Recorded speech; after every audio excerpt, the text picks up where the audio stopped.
আজি বন্ধ দিনত এখন স্পেচিয়েল থালি বনাওঁ বুলি এয়া বাৰীত সোমালোঁ। ৰঙালাওজোপা বৰ ধুনীয়াকৈ বগাই আছে। তাৰে ভাবিলোঁ এটা সুন্দৰ ৰেচিপি বনোৱা যাওক। তাৰ পিছত এয়া ৰঙালাওজোপাৰে কেইটামান কুমলীয়া পাত উঠাই ল'লোঁ। ইয়াক ঘৰতে ধুনীয়াকৈ ৰঙালাওজোপা বগাই আছে। এনেইতো মানে বনাব টাইমেই নাপাওঁ, সদায় ডিউটি সোনকালে লৰালৰিকৈ ওলাই যোৱা হয়।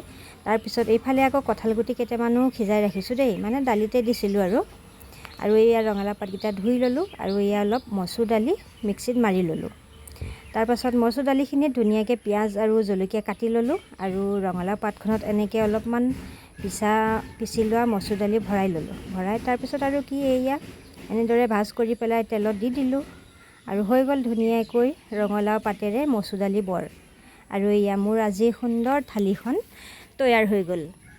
আমাৰ ল'ৰাই পিছে খাই বৰ ভাল পাইছে দেই। আমাৰ এওঁ ভাল পাইছে বাৰু, কিন্তু মোৰ ল'ৰাৰ মানে একদম মন খোজ হৈ গৈছে।